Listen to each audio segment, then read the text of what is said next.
Hi folks, this is a video to help with the assignment from section 4.4 that deals with finding trig values without necessarily being on the unit circle.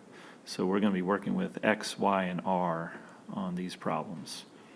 So let's get started and look at a couple of problems.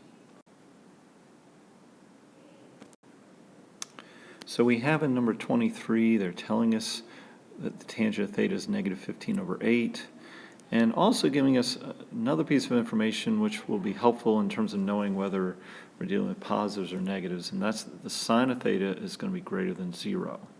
All right, so we just need to, assign, if we look at the information, are they giving us x, y, or r?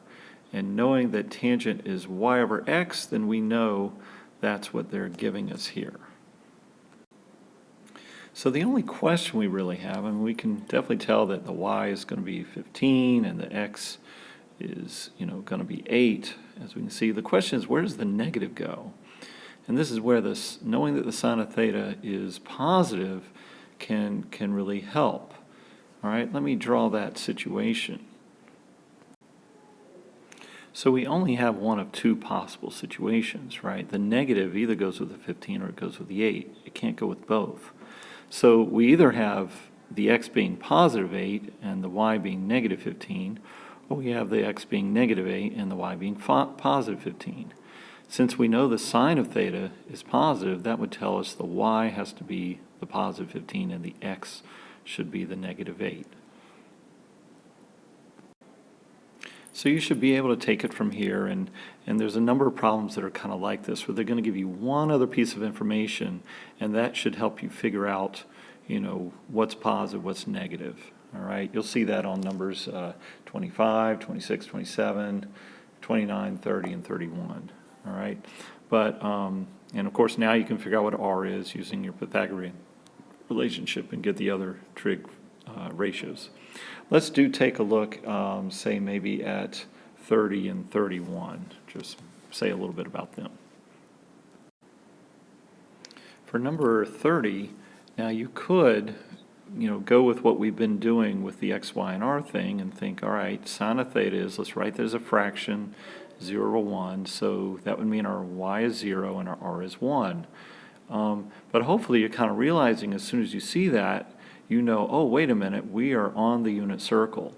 So you can actually know or figure out maybe what the sine of, what the measure of theta is, okay? Because we're on the unit circle, the y coordinate is 1, and then come over here, the secant of theta is negative 1. Well, if you know the secant of theta, I think that means you should also be able to figure something out about the cosine of theta. So yes, if you can figure out the cosine of theta, then you'll know exactly where you are, keeping in mind the secant of theta is negative. So, with the sine of theta being 0, and the y being, that means we've either got to be over here at a 0 radian angle, or we're over here at a pi radian angle, right? That's where the y coordinate is 0 on the unit circle, where r is 1. So, knowing this can let you know whether it's the angle is at 0 or at pi, and then you can get the other trig values pretty quickly. 31 should kind of play out the same way. Let me say a little bit about that. So in 31 we have that the cotangent of theta is undefined. Let's see, I forgot to write the other piece of information, but they are telling us that theta is between pi over 2 and 3 pi over 2. Well, pi over 2 is up here and 3 pi over 2 is down here, so we know that the angle theta is somewhere in either the second quadrant or the third quadrant. The fact that cotangent is undefined, when does that happen? You might recall, if you go back to your table, that happens when you end up with something over 0, and if we choose to be on the unit circle, which is maybe the easy way to go, it would be where you have 1 over 0. So you could also think about what that means the tangent is, and get an idea as to what angle we're talking about.